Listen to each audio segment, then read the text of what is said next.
kujitambua wewe ni nani. Unajua, katika haya maisha watu wengi tumekuwa tukipata changamoto kubwa sana ya kuto kujitambua sisi ni nani. Mwanadamu ni nani? Yawezekana unajipatia tafsiri yako binafsi ya kujitambua wewe ni nani katika namna nyingine, lakini leo tutakwenda kuangalia namna ya mwanadamu katika namna ya kiroho. Mwanadamu ni nani? Tutaweza kusoma kitabu kile cha Mwanzo sura ya 1 na mstari wake wa 16. Ndipo Mungu akasema, tumfanye mtu kwa mfano wetu, kwa sura yetu, wakatawale juu ya samaki wa baharini na ndege wa angani, juu ya mifugo, juu ya dunia yote, na juu ya viumbe vyote watambaao juu ya nchi. Tunakuja kuona ya kwamba mwanadamu alipoumbwa na Mungu aliumbwa kwa mfano wa Mungu, na tunatambua kabisa vyema Mungu ni roho. Kwa hiyo tukisema mwanadamu anamfanana Mungu au ameumbwa kwa sura ya Mungu, ameumbwa kwa sura ya Mungu kiroho. Mwanadamu anamfanana Mungu kiroho, sio kimwili. Na kila mwanadamu aliye na roho, basi roho hiyo inatokana kwanza na Mungu. Kwa hiyo kila mwanadamu unaweza kumuona wewe duniani ni mfano wa Mungu kiroho na sio kimwili, sio katika sura hii hapa. Kwa sababu tukisema kwamba tunamfanana Mungu katika sura hii, basi Mungu atakuwa na sura ya namna gani? Kwa sababu duniani kila mtu anaye namna ya sura yake na kila mtu ana muonekano wake.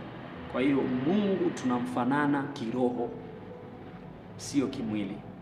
Lakini pia wanadamu wengi hatujitambui kwa sababu hatulitambui kusudi la Mungu. Na kuto kulitambua kusudi la Mungu haimaanishi ya kwamba kusudi halipo. Kusudi lipo, na kila mwanadamu aliyoko duniani amewekewa kusudi na Mungu. Mtu anayejitambua pia anaweza akafahamu kesho yake inasema nini au mwisho wake ukoje.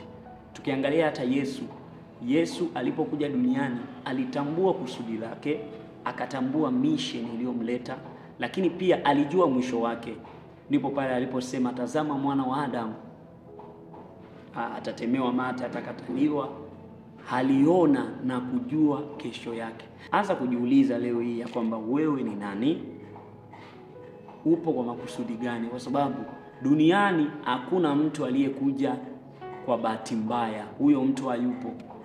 Kila mwanadamu unaweza kumuona anaishi, amekuja kwa makusudi ya Mungu, kwa sababu tumeumbwa kwa mfano wa Mungu. Na mwanadamu yoyote yule aliye na pumzi ya Mungu anayeishi hapa duniani, haijalishi awe mwovu, haijalishi awe wa namna gani, mwanadamu yoyote yule aliye na pumzi ya uhai wa Mungu anayo kusudi. Lakini tunaweza tukaishi nje ya kusudi la Mungu, lakini kusudi la Mungu bado likaendelea kuwepo pale. Kwa hiyo kusudi la Mungu linakusubiri wewe kujitambua wewe ni nani, kujijua wewe ni nani, ndipo uliishi kusudi la Mungu. Kwa hiyo Yesu alijitambua ni nani, ndiyo maana aliishi katika mapenzi ya Mungu, aliishi katika kusudi la Mungu. Alifahamu kesho yake ni ipi, akajua kwamba hata kama nitaweza kupitia changamoto hii, wataweza kuniua, lakini aliuona ushindi wa kifo chake. Rafiki, baba, mama, kaka, kijana unaweza kunisikiliza, ninaomba ujifundishe haya machache, tuendelee kujifunza maneno ya Mungu, lakini pia tuendelee kumtafakari Mungu. Hatutaweza kufanikiwa bila kukua katika namna ya kiroho. Hatutaweza kufika pale tunapotaka kufika, iwe ni mafanikio ya kimwili, iwe ni mafanikio ya kiroho. Hatutaweza kufika bila kujitambua sisi ni kina nani, tuliumbwa kwa makusudi gani, na tupo hapa duniani kufanya nini, na tunakoenda ni wapi.